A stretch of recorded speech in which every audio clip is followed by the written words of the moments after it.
November 1942. The city of Stalingrad was no longer a city.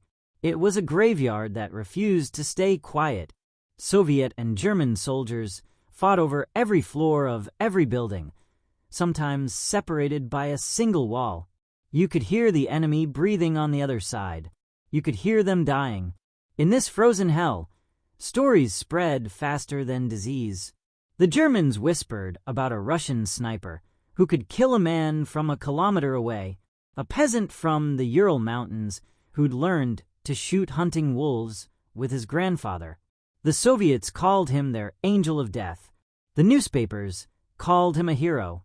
His name was Vassili Zaitsev, and by mid-November, he'd killed more than 40 German soldiers.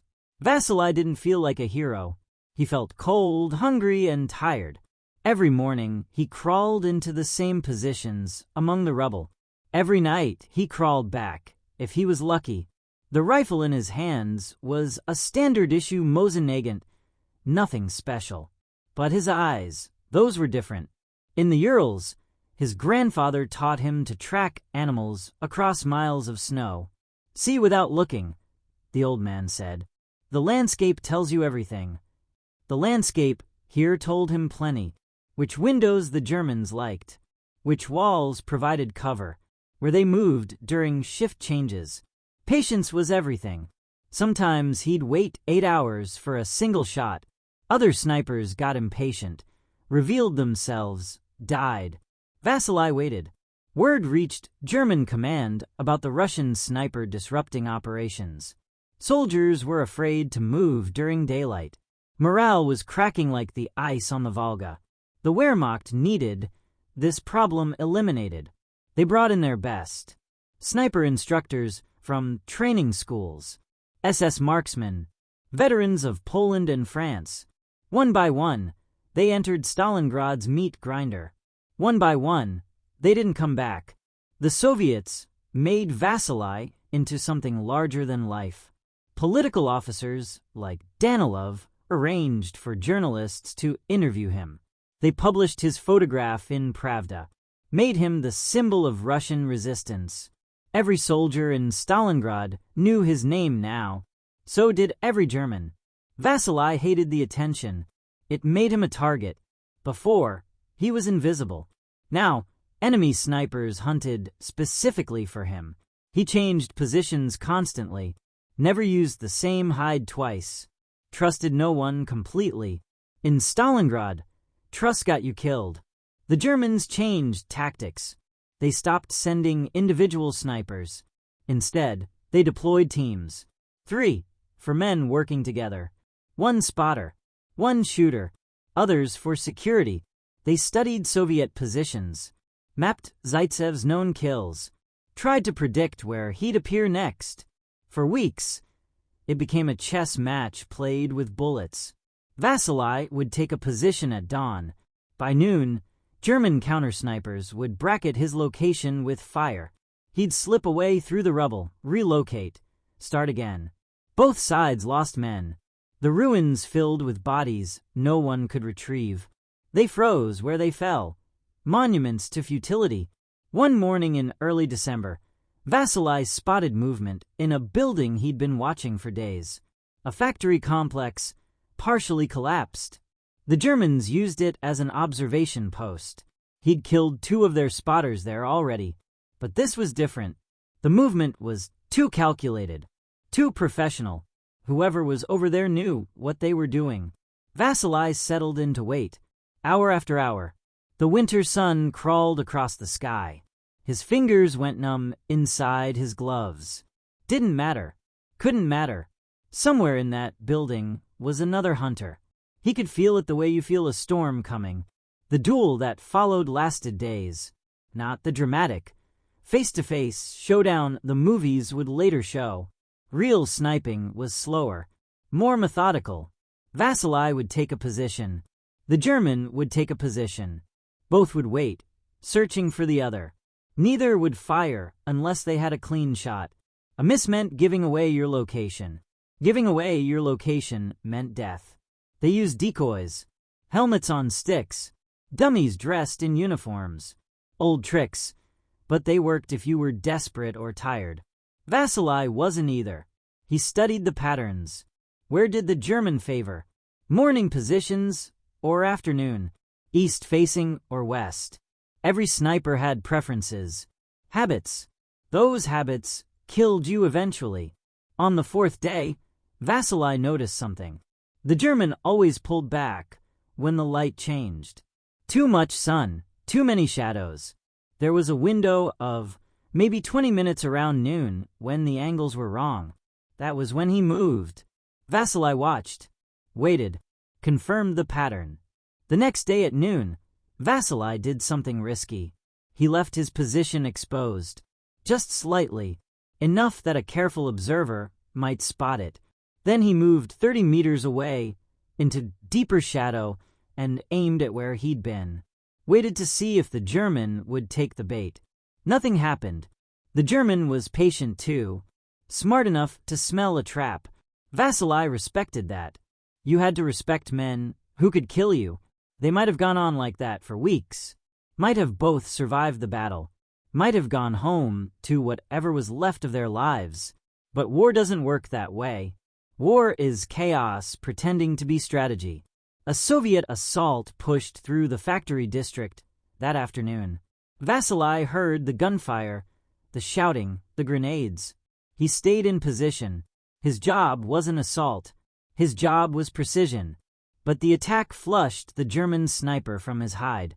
Vassili saw him for just a moment, moving through rubble toward a fallback position. One shot.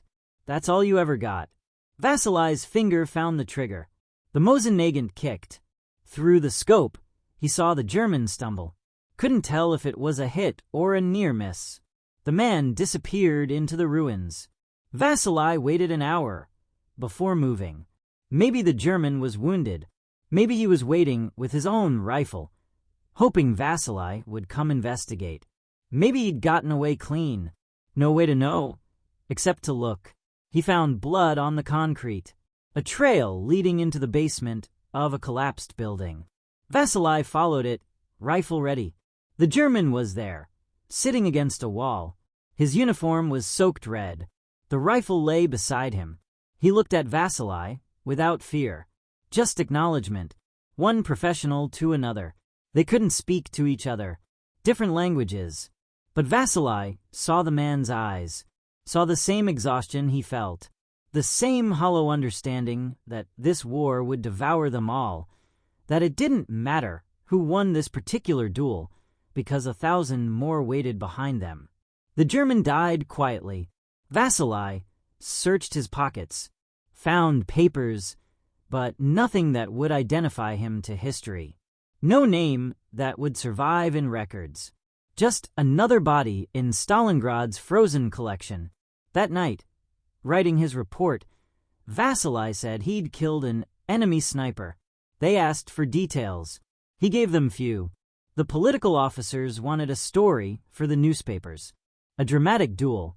Good versus evil. He told them what they wanted to hear, more or less. They'd embellish the rest themselves. They always did. The newspaper story came out a few days later. Vassili barely recognized it. They'd made it sound glorious, made it sound like justice. Nothing about the cold or the fear or the way the Germans' blood looked black against the snow. Nothing true, really. Just the story people needed to believe.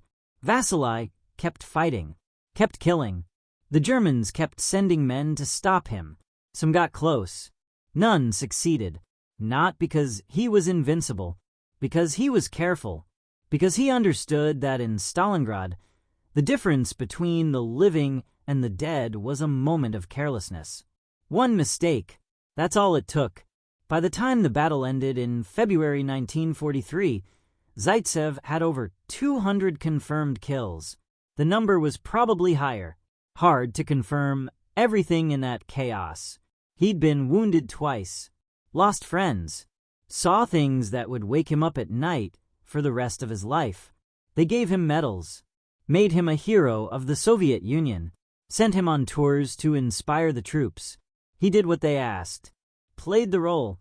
Inside, he was still in Stalingrad, still in that basement, looking at a dying man's eyes, still wondering about the name history wouldn't remember. The German sniper he'd killed that December day became a legend later. Stories grew around the event. People added details that might or might not be true. Some said he was a master instructor. Some said an SS officer. Some gave him a name. Erwin Koenig. Heinz Thorvald. Different sources, different names. Maybe none of them right. Vassili never confirmed much. When asked about it after the war, he'd shrug, say it happened more or less like the stories said. But his eyes suggested something else. Suggested that the truth was colder, lonelier, less dramatic. That war wasn't a movie, and dying wasn't poetic, and the only thing he knew, for certain, was that a man died in a basement, and nobody would ever know who he really was. That's the story of the duel in Stalingrad. Not the legend, not the propaganda. Just two men hunting each other through ruins while a city burned around them. One lived, one died. History remembered the survivor and forgot the loser. Same as it always does. Zaitsev survived the war, lived until 1991, died in Kiev in his bed at 76. They buried him in Stalingrad, like he requested, on Mamiev Kurgan, the hill where some of the worst fighting happened, where tens of thousands died for a few hundred meters of frozen ground. Sometimes at night, the wind moves through those ruins. The old survivors say you can still hear things. Probably just wind, probably just imagination. But they say if you listen close, you hear two rifles. One Soviet, one German, still looking for each other in the dark.